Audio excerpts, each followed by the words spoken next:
You'll never be anything but a burden. That was my dad's favorite refrain. He didn't even say it with heat, just a casual finality, like he was stating the weather. I grew up in a house where failure was expected of me before I'd even tried.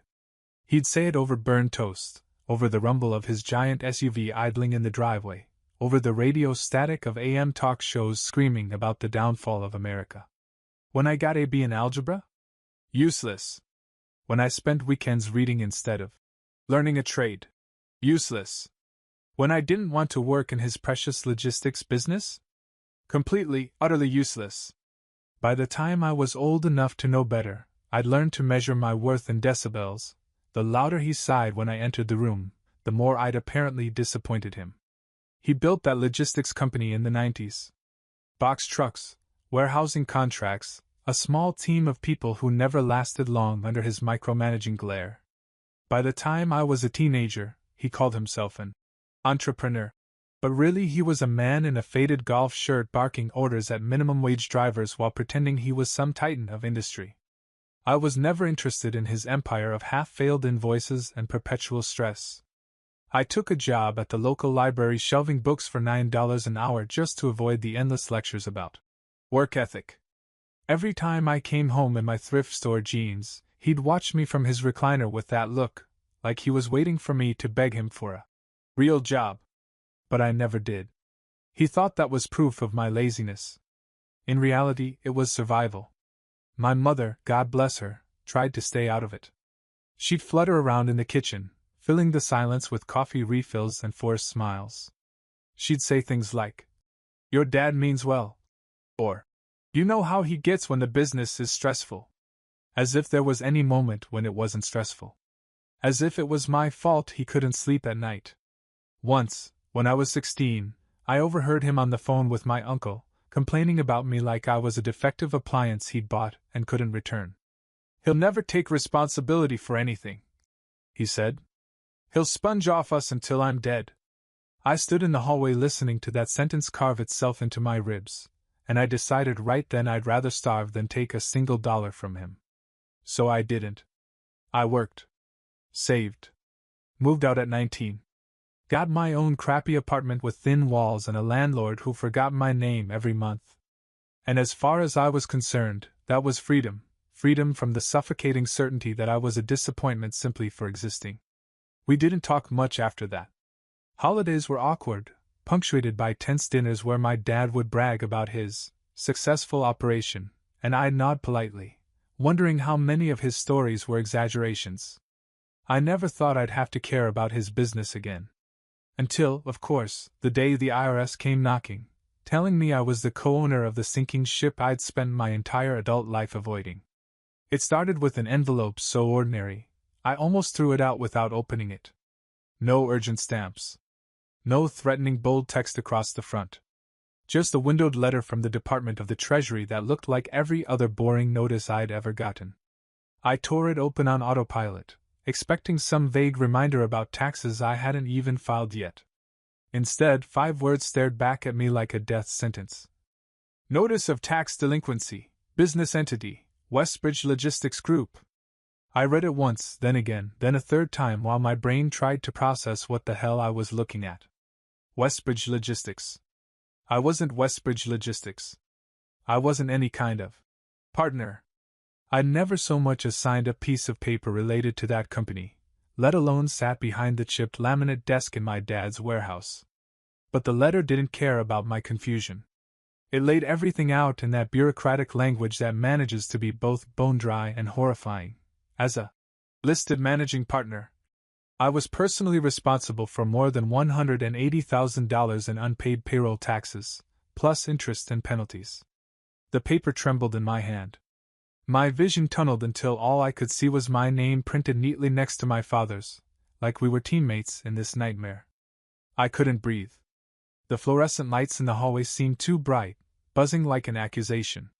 Somewhere behind me, my neighbor's toddler was wailing. Down the hall, an elevator dinged.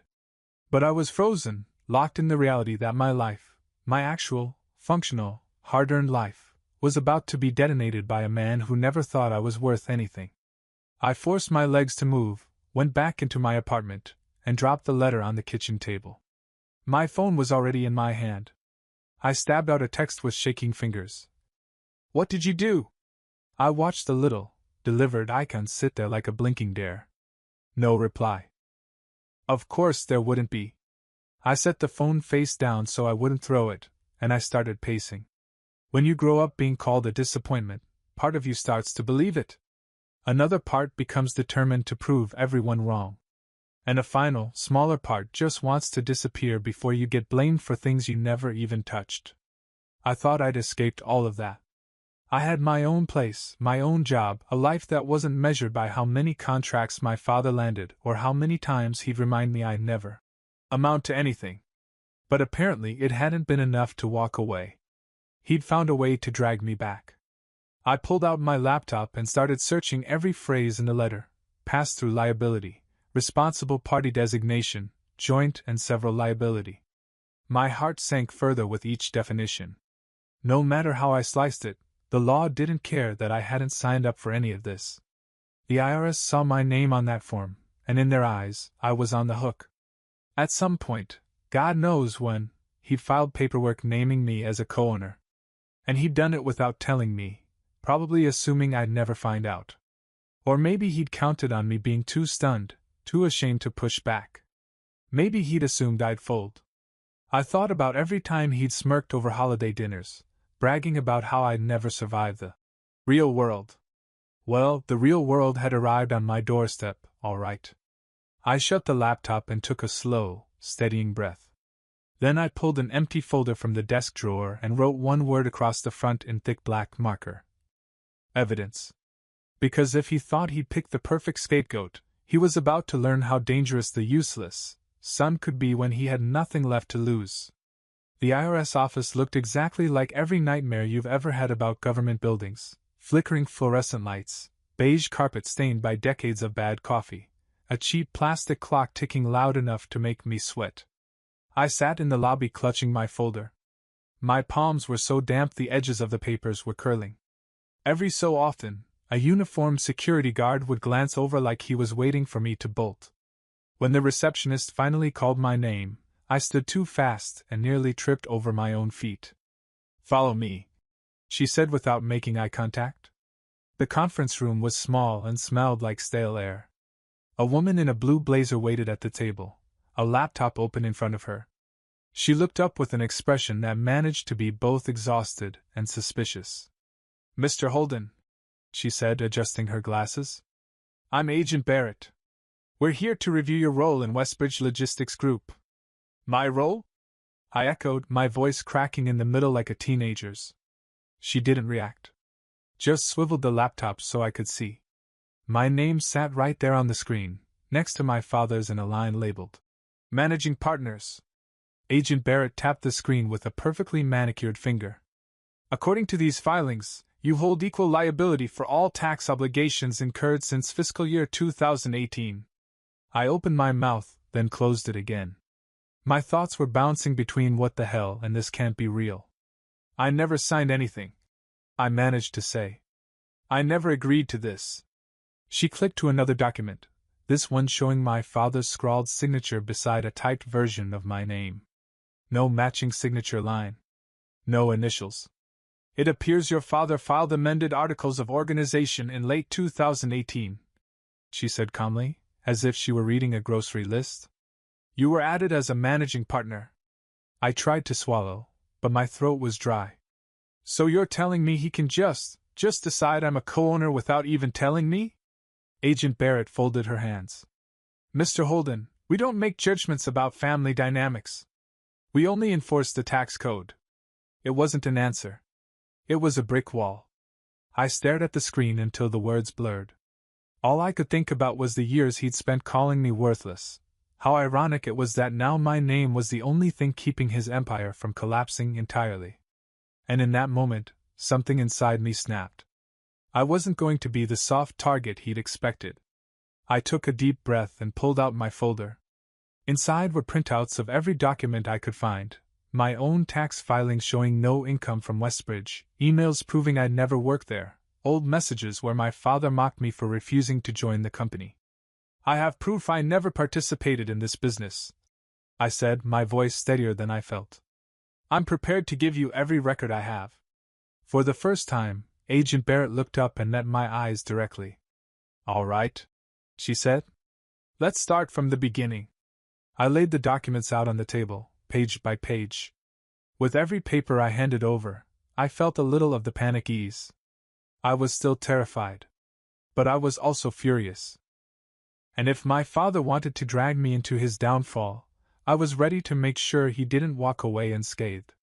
When I left the IRS building, I sat in my car for almost an hour, the engine off, forehead pressed against the steering wheel.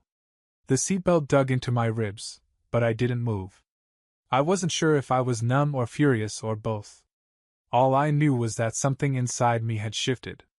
I'd spent my entire life believing that keeping my head down would keep me safe. That if I didn't challenge my father, he'd eventually just let me go.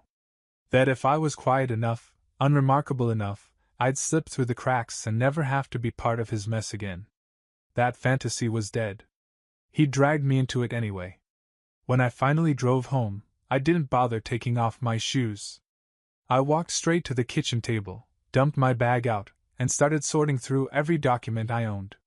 Old tax returns, pay stubs, emails. Anything that could prove I'd never earned a cent from Westbridge Logistics Group. Halfway through, my phone buzzed. Dad, we need to talk. Don't do anything rash. I stared at the screen for a long moment, then flipped the phone over so I wouldn't have to look at it. I wasn't going to talk. I was going to build a case. I created piles, bank statements here, apartment leases there, printed emails in the middle. Each piece was another brick in the wall between me and his disaster. As I dug deeper, I found old messages I'd almost deleted years ago. Back when I first moved out, he'd sent them in a flurry of insults. Dad, 2019. You're making a mistake walking away. Dad, 2019. You think you're better than this family? You'll regret it. Dad, 2019. You won't last a year on your own. At the time, those messages had felt like poison. Now, they were evidence.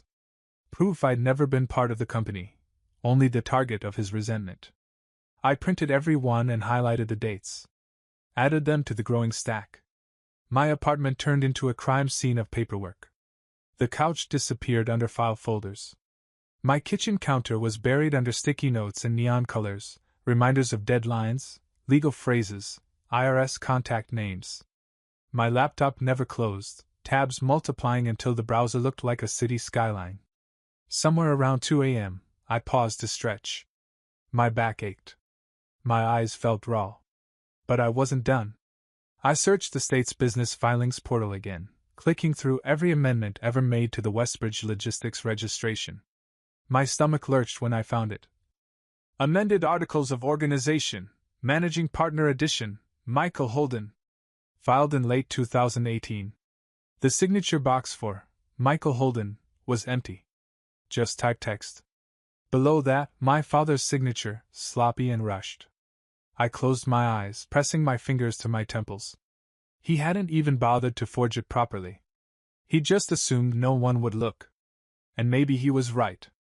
Maybe if I'd been a little more tired, a little more willing to believe the best of him, I'd have let this go. But I was tired of pretending.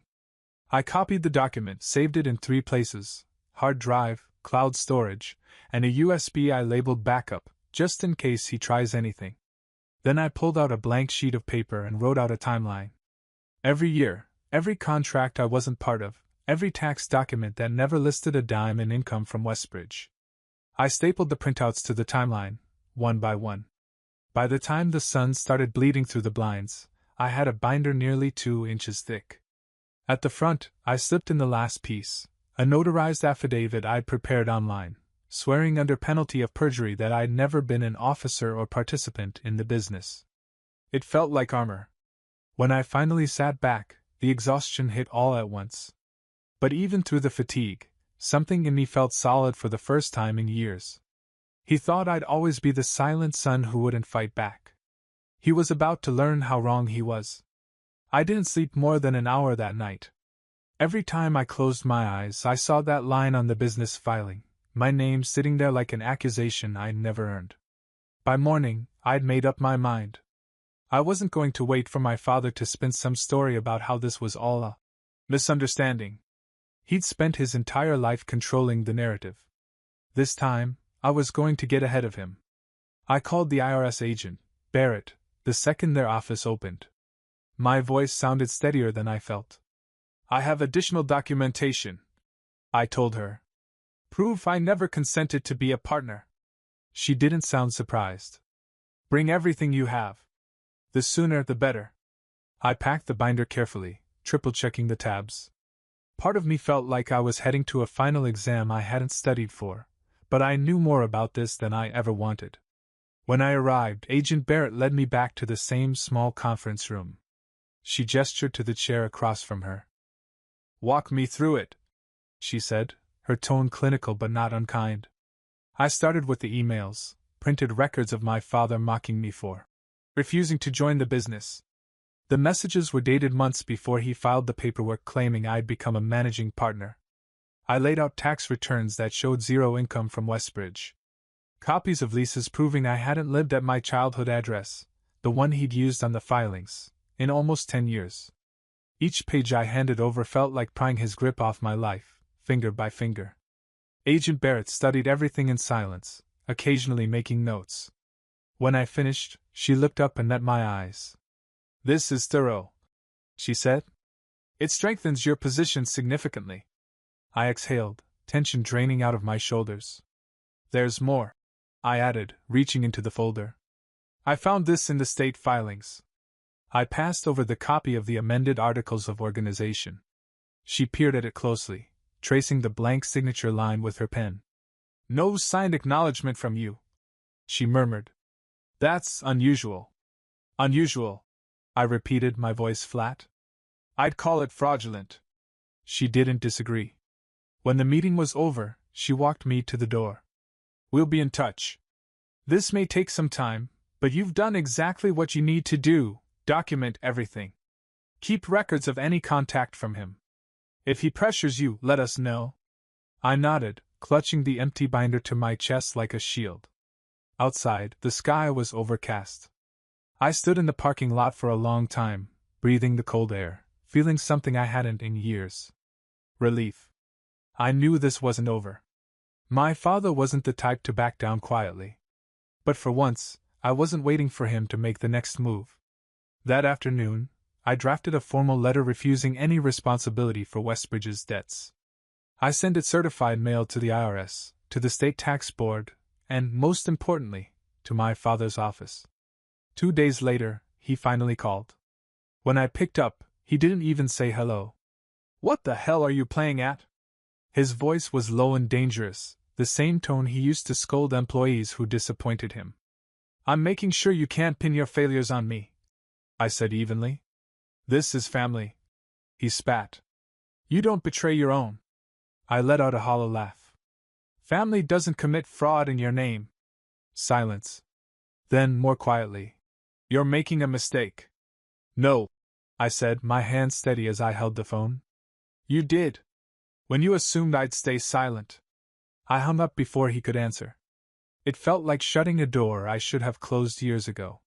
3 days after that call, I got a letter from my father's lawyer. It was printed on cream-colored stationery, probably chosen to make it look more legitimate. The opening line alone was enough to make my blood pressure spike. Our client maintains that your designation as managing partner was fully understood and mutually agreed upon. I read it twice, feeling my jaw clench. The letter was 3 pages of veiled threats and smug assumptions, like they believed I'd crumble the second someone with a law degree sent me a strongly worded paragraph. They didn't know me at all. I scanned the document, emailed a copy to Agent Barrett, and CC'd the state tax board for good measure. Then I called a lawyer of my own, a woman named Carla Becker, recommended by a friend who'd survived a messy business dispute. When Carla picked up, she sounded brisk, alert, and faintly amused by the situation. Let me guess, she said after I explained. He tried to bully you first, and when that failed, he switched to legal intimidation. That about sums it up, I said. Bring everything to my office tomorrow, she replied. We'll draft a response. This is what I do. Hanging up, I felt an odd flicker of something close to optimism. For the first time, I wasn't alone in this. I spent the rest of the day scanning documents, labeling folders, and making backups. Every email. Every tax return. Every text he'd sent trying to guilt me. By evening, the binder was so full the cover wouldn't close. Just before midnight, I got another text from my father. You're overreacting. This is temporary. Just tell them you'll take responsibility so we can clean it up. I didn't answer. The next morning, I walked into Carla's office clutching the binder like a lifeline. She spread everything out on her enormous conference table, flipping through each section with a cool efficiency that made me feel like maybe, just maybe, I wasn't doomed. This is good, she said finally. Your father has no signed acknowledgement from you. No evidence you ever profited from the business. No proof you even knew about the filings. Then why does it feel like he could still ruin me? I asked. Because people like him are used to getting their way, she said matter-of-factly. They assume everyone else is too afraid to fight back. She typed out a response letter on the spot, stating in no uncertain terms that any further attempts to assign me liability would be considered harassment, and that we were prepared to escalate if necessary. I signed it without hesitation. As I left her office, my phone buzzed with another message. This time, it was from my cousin Sam. Hey. Just a heads up, your dad's been telling everyone you're trying to bankrupt the family on purpose. I stared at the text for a long time, feeling a strange calm settle over me. Of course he was spinning a story. Of course he was making me the villain. But I didn't care anymore. By the end of the week, the narrative started unraveling. Word got around that I'd lawyered up. That I'd presented proof to the IRS and the state. That I had receipts for every single lie. One of his former employees messaged me late one night, saying she'd be willing to provide a statement. She'd overheard my father boasting that he'd rope the boy in to cover the company's liabilities. I thanked her and added her offer to my growing list of evidence. The next morning, the inevitable happened. I got a voicemail from my father, voice raw with anger. You think you've won? He rasped. You think you're better than us? You'll come crawling back when you realize you need this family. I replayed the message exactly once. Then I deleted it. I didn't need them. And I was finally ready to prove it. It's funny how fast the illusion of control can disintegrate. One moment, my father was the self-styled patriarch, the man who held the family together with nothing but arrogance and a dwindling checkbook. The next, he was just a cornered man whose schemes had finally run out of hiding places. 2 days after Carla sent the cease and desist letter, my phone rang again. This time, it was Agent Barrett. Mr. Holden, she said, her voice steady as ever. We've concluded the initial review of your documents. Based on your evidence, and the lack of assigned consent, the IRS will not pursue you for the liability. We'll be issuing an official letter clearing your involvement. I closed my eyes. My body sagged against the kitchen counter like someone had cut my strings. Thank you, I whispered. There's one more thing, she continued. Due to the nature of the filings, we're forwarding everything to the State Fraud Unit. You may be contacted as a witness. I wasn't surprised. I almost felt relieved. After I hung up, I set the phone down and stared at my reflection in the microwave door. My face looked older, tired, but more certain than it ever had. I knew what I needed to do next. I typed out a message to my father, one last olive branch he didn't deserve. The IRS has cleared me. They're forwarding your filings to the State Fraud Division. I suggest you get your own lawyer. I didn't wait for a response. Instead, I sent a longer email to a small local business journal, the kind of publication that loved a juicy family meltdown. I laid out the facts. The false filings. The tax debts. My role as an unwilling pawn. I attached copies of the relevant documents. I didn't do it out of spite, though if I'm honest, it felt damn good. I did it because someone had to tell the truth before he tried to spin it. The editor wrote back the same day, asking for a phone interview. I agreed. That evening, my cousin Sam called. He sounded nervous. You know he's telling everyone you forged those filings yourself? I laughed, an actual bark of amusement. Sure. Of course he is. He's saying you're trying to ruin him for attention. Sam, I said calmly. He ruined himself. The story hit the next morning. Local business owner accused of fraudulently naming son as partner to avoid tax liability. The headline was big enough that even people outside our family started whispering. I didn't read the comments, but Sam screenshot a few for me anyway. If true, that's low even for a desperate business owner. This is why you don't mix family and money. He did what to his own kid? The same day, I got a certified letter from my father's lawyer. A terse withdrawal of any claim against me, citing recent developments. It was over. I thought I'd feel triumphant. I thought I'd feel vindicated. Mostly, I felt tired. Tired but lighter. I called Carla and thanked her. She told me she'd continue monitoring the case. If the state decided to file charges, she'd let me know. Take some time, she said gently. You've done everything you could. That night, I finally did something I'd been putting off. I packed up the last few photos I still had of my father, old birthday parties, forced smiles, those rare moments he looked almost human. I slid them into a box and taped it shut. I wasn't throwing them away. But I didn't need them out in the open anymore. I was done letting the past take up space in my life. In the weeks that followed, the phone barely stopped ringing. Old family friends who never bothered to check on me suddenly wanted to hear my side. Distant cousins called to say they couldn't believe it, though I suspected they believed every word.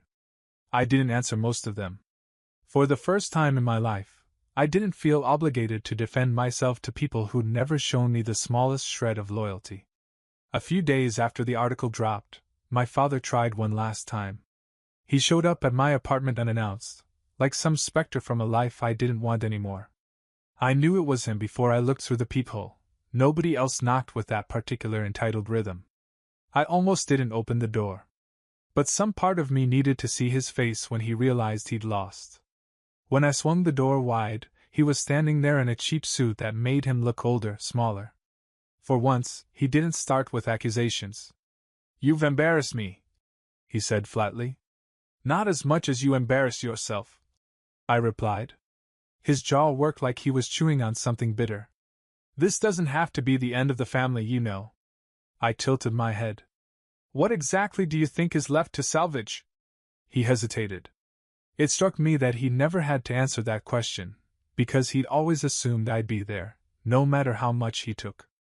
I waited, but he didn't offer anything. Finally I said, You spent my entire life telling me I was worthless. And when your empire started to crumble, you needed me to hold it up. He flinched. Just a flicker, but I saw it. You didn't just fail as a father, I continued, my voice quiet. You failed as a person. And I'm done carrying your failures. He opened his mouth to argue, but I stepped back and closed the door. This time, I locked it and walked away without looking back. For a long while, I just stood in the middle of my living room, breathing in the stillness. No more dread. No more obligation. No more pretending. A week later, the IRS sent the official letter clearing me of any liability. Carla called to say the state had opened an investigation, and I might be asked to testify. I told her I'd be there. I knew it wouldn't magically fix everything. There were still nights I woke up with my jaw clenched, still mornings when I had to remind myself it was over.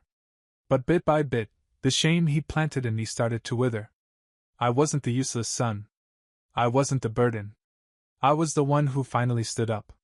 One evening, I walked down to the little cafe near my apartment, the one where I'd spent so many late nights trying to figure out how my life had gone sideways. I ordered a coffee and sat by the window, watching the traffic drift past. And for the first time, I realized I didn't feel like I was waiting for anything, anyone, to validate that I'd done the right thing. I knew I had. When I got home, I packed up the last folder of evidence and slid it onto a high shelf in my closet. I didn't need to look at it anymore, but I liked knowing it was there, a reminder that no one was ever going to rewrite my story for me again. That night, I slept without waking up once. And in the morning, I didn't think about my father at all.